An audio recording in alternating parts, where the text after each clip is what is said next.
This is Max from UNFTR here with the Macro Take, the weekly overview of economic and political news exclusively for the MeidasTouch network. We've got jobs and inflation data to cover, some more fallout from the AI and big tech universe, updated figures from the Treasury, and so much more to get into, including Bondi losing the plot on Capitol Hill, Scott Bessent doing his best to set up Republicans for midterm success, and some pundits who actually managed to speak the truth on mainstream media.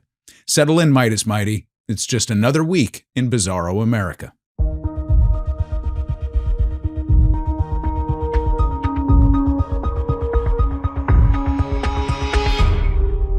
All right, let's switch it up and hop into our lead story today before we get into some headlines and some data releases. You sit here and you attack the president, and I am not going to have it. I'm not going to put up with it. Whoa, lady. Take it easy. This is a Trump-free zone today, I promise. But you are actually our top story, so I'm glad you're here. All eyes were on Capitol Hill this week as the nation's top mean girl brought her burn book to oversight hearings on the Epstein files.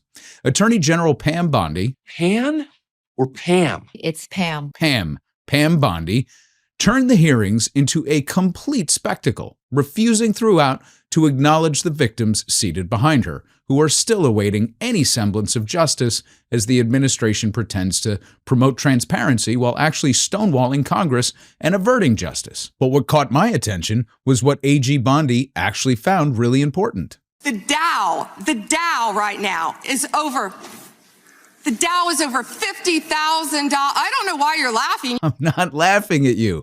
I'm chortling. Please, by all means, continue. The Dow is over 50,000 right now. The S&P at almost 7,000. And the NASDAQ smashing records. Right. The stock market. I mean, who needs justice for sex trafficking victims when the stock market is breaking records every week? No one, and I mean no one, can predict what the stock market is going to do. But it is clear that the capital class is willing to go along to get along, even with the most heinous of crimes, from sex trafficking to hollowing out the middle class, just as long as their precious stock market is left alone. And even though no one can say for sure where it's headed, I can tell you with great certainty why it's so high while everything else feels so terrible around it. It's all about capital flows. When stock market valuations used to reflect some semblance of a company's performance, there was an equilibrium of sorts that made equities sensitive to economic data. Take the dot-com bubble as an example. There were major market corrections because investors looked at the situation and understood that the fundamentals didn't make any sense. And when one domino fell, they all came tumbling down, and the market returned to earth for a moment. Then it ran hot again, as we know, before hitting a wall during the financial crisis less than a decade later. And that's when everything changed. When we turned the money printing machine on, it was more indiscriminate than we realized at the time. As much as the Obama playbook under Larry Summers and Tim Geithner was to send stimulus money into the economy on a timely, temporary, and targeted basis, Ben Bernanke was doing that and more behind the scenes at the Federal Reserve. It made banks and their portfolio companies whole, and then some. As a result, the corporate class in the banking sector was able to deleverage at low interest rates and then recapitalize over time, sending the riskier stuff into the private credit market and making access to capital on Main Street more difficult because the American people were a riskier bet than the American corporation. And then after COVID, we repeated the same playbook under Trump and then Biden, but on steroids. This time, more money did make it into the hands of American people because of the extraordinary circumstances. But it had another latent effect in the stock market that we're experiencing today. The sheer amount of money supply that was generated went everywhere. We sold dollars through the Treasury and flooded the world with them. And then we shored up the balance sheets once again of small, medium, and large businesses in America. Then Biden passed the Inflation Reduction Act to hammer home government spending, in the long run at least, and then suddenly the whole world was awash in more dollars than ever before. And because the world got used to the notion of America's companies having the ultimate backstop in the Fed, something that they refer to as the Fed put, global investors were all too happy to purchase our dollars at a small premium and then pour them back into the stock market for a huge return. But because our corporations had already gone through massive deleveraging and shored up their balance sheets, when they accessed this new money at lower rates, they did things like buy back their own shares and issue more dividends. None of that money comes to us. It goes to shareholders. So to the extent that you do have a retirement account in a 401k or an IRA, that's pretty well and good for you. But for the vast majority of Americans, that's just not the case. And this is why the elite in this country, like the worst anchor on CNBC, a guy named Joe Kernan, who cannot hide his partisan leanings to save his life, simply cannot understand what everyone's problem is. 50,000, Mr. Secretary, 130,000 jobs, more than double what was expected. 4.3% unemployment, closed border. What is wrong with the mood of the country? What are people feeling that have some polls showing that people miss Joe Biden's economy? How does that work? Where's the disconnect? Now, you all know how I feel about our Treasury Secretary, Scott Bessent. Well, his response to this line of tone-deaf questioning is just as you would expect. I think, as I've said many times, 2025 is about setting the table. 2026 is going to be a banquet for the American people. A banquet? That's some prediction, Scott. Hey, generally speaking, do your predictions tend to work out? Because I distinctly remember you saying that 2025 was also going to be a feast. My predictions have been bad. Have been bad. Huh. Okay, that's what I thought. So hang tight, because Kernan actually lets the mask drop on this next question, and I think you're going to love Bessent's response. What needs to happen to make Americans feel better, to maybe increase the Republicans' chances of holding the House and Senate? Well, Joe, if the Democrats want to compete on the 2026 economy, I think Republicans, House, Senate, and local candidates, they are willing to do it. Challenge accepted. If, like Pam Bondi, all you have to run on is the stock market, then you're building on sand, my friend. We'll dig into this a little further when we get into the data releases, but the bottom line is that nothing is working to get the engine cranking on Main Street. Now, here's a guy named Jim Paulson. He's an economist and a former CIO of an investment firm saying the one thing that actually matters. To me, having no jobs is just unacceptable in American capitalism. It means no prospects for Americans, and I don't think that can stand. I think if you back out trade year to date or over the last 4 quarters, Mike, you got real GDP growth, which is at 1.8%. If you back out net exports, if you take personal consumption and investment spending together, they're growing just barely over 2%. That used to be the stall speed for the economy. Now, later, we're going to hear from the lead economist at Moody's from the same interview because he also has a solid take on inflation. But Paulson gets it exactly right here. Jobs aren't moving, and you're going to see that in the labor data when we get there in a little bit. The administration was celebrating the recent release, but it was so much worse than it appears on the surface. But back to the main takeaway here. They're all sent out into the world with the same BS talking point. How can you say things are bad when the market is so good? Well, the market is good because Barack Obama and Joe Biden sent trillions of dollars into the global economy and set stock markets, both here and abroad, mind you, absolutely ablaze. And here's the thing. They can stay that way for a very long time. There are cracks showing up in the bond market, and everyone's still holding their breath when it comes to private credit. But even in these areas, there is so much money running through the entire financial system that needs a home. And equities are the fastest, easiest way to move money around, to get a return, to get in and get out. The U.S. stock market remains the biggest and most liquid market on the planet, and our companies still outperform most corporate sectors in other countries. Now, it is worth noting that foreign indices, especially in Europe, have actually been outperforming U.S. markets. So this is a global phenomenon, but remember, it's happening because of our dollars. But it all shows up in the inequality metrics, and those are the real drivers of sentiment. If you spend more than you make, you're just not going to be happy. So yeah, Scott, challenge accepted, and we'll see you at the midterms, assuming we have those anymore.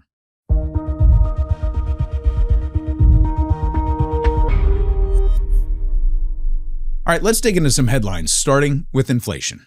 Trump officials and mainstream pundits were pretty giddy over the January inflation print because if you just look at the headline number, Consumer prices rose 0.2% on the month and 2.4% over the past year. Core inflation, stripping out food and energy, came in a little bit hotter at 0.3% on the month and 2.5% year over year.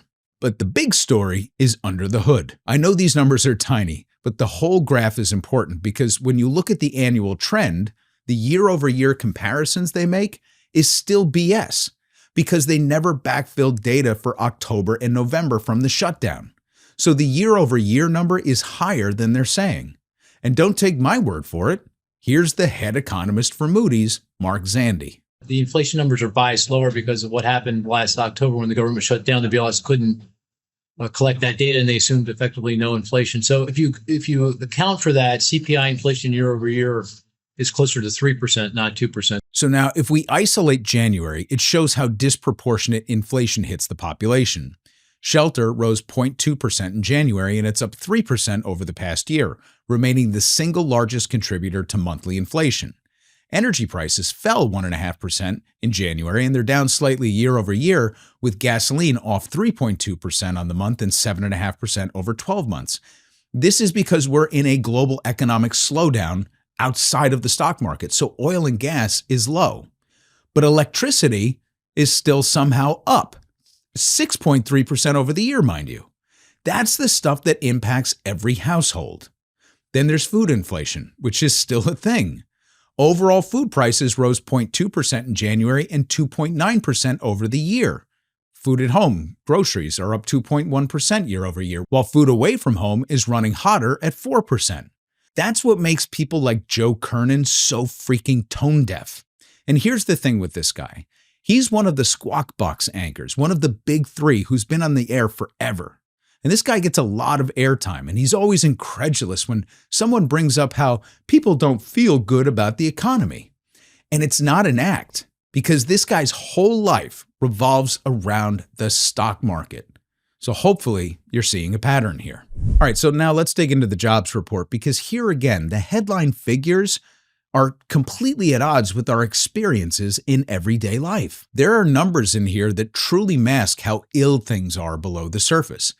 And again, sometimes I hate giving these reports because I'm relatively new here on Midas. I've been here for a few months. Actually, this is my 50th episode with the Midas Mighty, so happy anniversary, everyone. So you're going to have to take my word for this because I was just as brutal during the Biden years, and you should have really read my stuff under Obama. So I'm an equal opportunity caller-outer of BS. It's just that this administration isn't just the best at gaslighting, it's determined to destroy the working class, and so they get special marks. Anywho, if you look at the headlines, you would think that the labor market is rebounding. Total non-farm payroll employment rose by 130,000 in January 2026, significantly beating consensus estimates of 55,000. The unemployment rate, which we've talked about before ad nauseum, edged down to 4.3% from 4.4% in December. And this marked the strongest month for payroll growth since December of 2024. So not bad, right? But once again, going under the hood, there's one glaring aspect to even the headlines. The BLS made some pretty big technical adjustments for how strong the labor market was in 2025. After the annual benchmark revision, March 2025 payrolls were marked down by 898,000 jobs. So total job growth in 2025 was revised from 584,000 to just 181,000. That's barely 15,000 jobs per month on average. Now that's consistent with an economy that has cooled substantially from the post-pandemic boom. It's still adding jobs, sure, but at a much slower pace. Now, if we dig into the details, it paints a different picture about the nature of employment. Job growth continues to be narrow. There's just no other way to say it. And this assumes that these numbers won't also be revised down in the future. Now, the driver is healthcare, with a whopping 82,000 jobs in January alone. Social assistance tacked on 42,000 jobs, mostly in individual and family services. And construction, which we'll talk about, added 33,000 in non-residential specialty trade contractors. Most other major sectors, from manufacturing to retail to leisure and hospitality, were basically flat on the month. Now remember, the healthcare figures here are a reflection of an aging population and a dearth of employees to service that sector of the economy. It's also not something that really adds to productive GDP figures because you're just talking about a population taking care of an older population. So yeah, it looks like GDP, but this isn't like manufacturing jobs that actually move the needle. Now, the only other figure that trended upward was construction. And this is the point that the administration keeps hammering. Bessent talks about it incessantly, or maybe I should say imbessently. And this is where context is everything. So yeah, construction added 33,000 jobs in January after being essentially flat throughout all of 2025. But the BLS specifically called out non-residential specialty trade contractors as the primary driver, accounting for almost 76% of total construction gain. And the remaining 8,000 was distributed across construction and heavy civil engineering construction. So while the BLS doesn't tag employment by end-use product type, like there's no line for data center, there's mounting evidence that these construction gains are almost exclusively in data centers. The Associated Builders and Contractors said outlays for data centers were up 32% year over year. And we know that the hyperscalers have committed another $650 billion, maybe more, toward data center construction just this year. And then there's the specific trades. Pipe fitters, mechanical engineers, HVAC, electricians called to work on data centers, substations, and connectivity to the grid. So if you could figure out how to send your kids to school in a data center or eat at one, then maybe they could be part of the real economy. But the thing about data centers is that they're like fracking wells. They bring temporary, high-skilled, highly specialized labor from all over the country for a short period of time, and then they move on. And it takes only a handful of people to actually run a data center in the long run. So these aren't the seeds of a construction boom that will fan out into other sectors. These are isolated, temporary, water-sucking, energy-demanding, job-killing data centers. All right, couple more headlines before we get out of here. The rotation out of big tech continues as two major events that I recently covered on UNFTR build on our theme of how insulated the stock market really is from the rest of the world. So the first was simultaneous releases from OpenAI and Anthropic, the two AI giants in the United States. But the Anthropic drop was so stunning that people seem to forget all about OpenAI, which is becoming a theme. Anyway, Anthropic's Claude 4.6 caused a staggering sell-off in a couple of major sectors, such as software as a service and legal tech, and then it bled into fintech, and then into commercial real estate, because forecasters are doing the math on the sheer disruption that might occur if Claude is capable of everything that it claims. Almost $1 trillion in value was wiped off the table across multiple sectors. Now, the second one was a blog post, believe it or not. It was a post from an AI tech exec named Matt Schumer who reposted it to X, and it has over 80 million views and counting. Not only did AI help him write the post, but it included a very bold line that said, AI is now building the next AI. So Schumer's post had the effect of kind of validating Claude's claims at the same time, and so the negative sentiment about AI's potential to destroy the job market whipped through the market like COVID on an airplane. And this backstops our discussion about the supremacy of money and its need to find a home. When money moves from one sector to another, the market calls this rotation. It's their favorite word. So when the large cap stocks take a dump, that's fine. They'll just make a rotation to small and mid cap. When growth stocks are getting pounded, don't worry about it. That's just a rotation to value. And then when the tech sector nosedives like it's doing right now, it just makes a rotation into staples. Not the office supply store, like staples, like stuff you can buy every day. Anyway, somehow that $1 trillion wipeout found its way somewhere else because the stock market is always in rotation. And our last look today is actually a positive trend on the debt and deficit sides of things.